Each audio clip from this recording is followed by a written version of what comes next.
ഒരു പുതിയ തുടക്കം. കേരളത്തിന്റെ ഹൃദയഭാഗത്ത് പച്ചപ്പും കായലുകളുടെ ശാന്തമായ മർമ്മരങ്ങളും നിറഞ്ഞ വില്ലോ ഹൌസ് എന്നറിയപ്പെടുന്ന ഒരു പഴയതും നിഗൂഢവുമായ വീട് ഉണ്ടായിരുന്നു.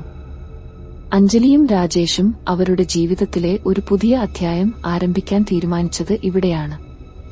വാഗ്ദാനങ്ങളും സ്വപ്നങ്ങളും നിറഞ്ഞ ഒരു ചൂടുള്ള വേനൽക്കാല ദിനത്തിൽ ഒരു ഇളം കാറ്റ് പോലെയായിരുന്നു അവരുടെ പ്രണയം. വീടിനെക്കുറിച്ച് അവർ കിംവദന്തികൾ കേട്ടിരുന്നു. പക്ഷേ അവരുടെ പ്രണയത്തിന്റെ തിളക്കത്തിൽ വസ്തു വാങ്ങുന്നവരെ ഭയപ്പെടുത്താൻ ഉദ്ദേശിച്ചുള്ള വെറും കഥകളായി അവർ അവയെ തള്ളിക്കളഞ്ഞു. ആദ്യ രാത്രി മുതൽ തന്നെ എന്തോ കുഴപ്പമുണ്ടെന്ന് അഞ്ജലിക്ക് തോന്നി. പതിവിലും തണുത്ത വായു പോലെ തോന്നി. ചന്ദ്രപ്രകാശം വിതറിയ നിഴലുകൾ ചുവരുകളിൽ ഭയാനകമായി നൃത്തം ചെയ്തു. അവ അകത്തേക്ക് കയറുമ്പോൾ പഴയ വീടിന്റെ ഞരക്കങ്ങളും ഒരു ദുഷ്ടസ്വരമായി മാറി. എപ്പോഴും സംശയാലുവായ രാജേഷ് അഞ്ജലിയുടെ ആശങ്കകളെ ഒരു ആശ്വാസകരമായ പുഞ്ചിരിയോടെ മറികടന്നു. എന്റെ പ്രിയേ, ഇതു എല്ലാ വീട്ടിലും ഉള്ളതല്ലേ? അയാൾ പറഞ്ഞു. പക്ഷേ നിരീക്ഷിക്കപ്പെടുന്നുണ്ടെന്ന തോന്നൽ അഞ്ജലിക്ക് മാറ്റാൻ കഴിഞ്ഞില്ല. രാത്രികൾ നീണ്ടു. കാറ്റിലെ മന്ത്രിപ്പുകൾ കൂടുതൽ വ്യക്തമായി. അഞ്ജലിയുടെ സ്വപ്നങ്ങളെ ഒരു രൂപം വേട്ടയാടി. സങ്കടവും ക്രൂരവും നിറഞ്ഞ കണ്ണുകളുള്ള ഒരു അമാനുഷിക സ്ത്രീ. ഒരു കൊടുങ്കാറ്റുള്ള രാത്രിയിൽ ഇടിമിന്നൽ വീഴുകയും ജനാലകളിൽ മഴ പെയ്യുകയും ചെയ്തപ്പോൾ രാജേഷ് ഒരു വിചിത്രമായ ശബ്ദം അന്വേഷിക്കാൻ പോയി. മങ്ങിയ വെളിച്ചമുള്ള ഇടനാഴിയിലൂടെ അവൻ നടക്കുന്നത് അഞ്ജലി കണ്ടു.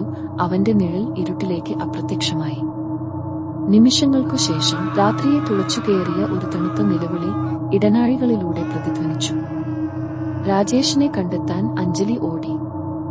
പടിക്കെട്ടുകളുടെ ചുവട്ടിൽ നിർജീവമായി കിടക്കുന്ന രാജേഷിനെ അഞ്ജലി കണ്ടു. അവന്റെ കണ്ണുകൾ വിടർന്നുയിരിക്കുന്നു. അവൾക്ക് മനസ്സിലാക്കാൻ കഴിയാത്ത ഒരു ഭീകരത പ്രതിഫലിച്ചു. പിന്നിൽ ഒരു തണുത്ത സാന്നിധ്യം അവൾക്ക് അനുഭവപ്പെട്ടു. അവൾ തിരിഞ്ഞു നോക്കുമ്പോൾ അവളുടെ സ്വപ്നങ്ങളിലെ പ്രേതരൂപം അവളുടെ മുന്നിൽ നിൽക്കുന്നു. അതിന്റെ മുഖം കോപത്താൽ ജ്വലിച്ചു. ദുഷ്ടാത്മാക്കളെ പുറത്താക്കാനുള്ള കഴിവിന് പേരുകേട്ട അടുത്തുള്ള ഒരു ഗ്രാമത്തിൽ താമസിച്ചിരുന്ന ശക്തയായ ഒരു മന്ത്രവാദിനിയുടെ കഥകൾ അവൾ ഓർത്തു. നിരാശയോടെ ഒരു അത്ഭുതം പ്രതീക്ഷിച്ച് അഞ്ജലി മന്ത്രവാദിനിയെ അന്വേഷിച്ചു. തുളയ്ക്കുന്ന കണ്ണുകളും പുരാതന ശക്തിയുടെ പ്രഭാവലയവുമുള്ള ജ്ഞാനിയായ മന്ത്രവാദിനി അഞ്ജലിയുടെ ദുരവസ്ഥ ശ്രദ്ധയോടെ കേട്ടു. ഒരു ആവരണം പോലെ അഞ്ജലിയിൽ പറ്റിപ്പിടിച്ചിരിക്കുന്ന ദുഷ്ടശക്തിയെ മനസ്സിലാക്കിയ മന്ത്രവാദിനി അഞ്ജലിയെ സഹായിക്കാൻ സമ്മതിച്ചു. പുരാതന ആചാരങ്ങളും സംരക്ഷണാത്മകമായ കവചങ്ങളും ധരിച്ച് മന്ത്രവാദിനിയും അഞ്ജലിയും വില്ലോ ഹൌസിലേക്ക് മടങ്ങി. അവർ പ്രവേശിക്കുമ്പോൾ അന്തരീക്ഷം പിരിമുറുക്കത്താൽ നിറഞ്ഞിരുന്നു. ചുവരുകൾ തന്നെ ഒരു അശുഭകരമായ ഊർജ്ജത്താൽ സ്പന്ദിക്കുന്നതായി തോന്നി. മന്ത്രവാദിനി തന്റെ മന്ത്രങ്ങൾ ഉരുവിടാൻ തുടങ്ങി. അവളുടെ ശബ്ദം ഒരു വേട്ടയാടുന്ന ഈണത്തിൽ ഉയർന്നു താഴ്ന്നു. പ്രേതം എന്നത്തേക്കാളും രോഷാകുലയായി. അതിന്റെ രൂപം മാറി വേദനയിൽ പുളഞ്ഞു. ഒരു ഉഗ്രമായ യുദ്ധം നടന്നു. മന്ത്രവാദിനിയുടെ മാന്ത്രികത പ്രേതത്തിന്റെ കോപവുമായി ഏറ്റുമുട്ടി. മന്ത്രവാദിനി കൃത്യതയോടെ തന്റെ ശക്തി പ്രയോഗിക്കുന്നത് അഞ്ജലി അത്ഭുതത്തോടെയും ഭയത്തോടെയും നോക്കിനിന്നു. ഒടുവിൽ മുഴങ്ങുന്ന ഒരു മന്ത്രത്തോടെ മന്ത്രവാദിനി പ്രേതത്തെ പിന്നോട്ട് ഓടിച്ചു. അതിന്റെ നിലവിളികൾ നിശബ്ദതയിലേക്ക് പ്രതിധ്വനിച്ചു. വായു തെളിഞ്ഞു. വീട് വീണ്ടും നിശബ്ദമായി. പ്രേതം പരാജയപ്പെട്ടെങ്കിലും അഞ്ജലിയുടെ ഹൃദയം ദുഃഖഭാരത്താൽ നിറഞ്ഞിരുന്നു. രാജേഷുമായി അവൾ പങ്കിട്ട സ്നേഹം ഇപ്പോൾ ഒരു ഓർമ്മയായി. വിധിയുടെ ക്രൂരമായ കൈകളാൽ തകർന്ന മനോഹരമായ ഒരു സ്വപ്നം.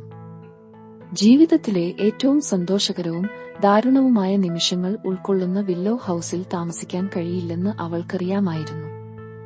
കണ്ണുകളിൽ കണ്ണുനീരോടെ അഞ്ജലി തന്റെ സാധനങ്ങൾ പായ്ക്ക് ചെയ്ത് വില്ലോ ഹൌസ് വിട്ടു ഇറങ്ങി. അവളുടെ ഹൃദയത്തിൽ വേട്ടയാടുന്ന ഓർമ്മകൾ പ്രതിധ്വനിച്ചു.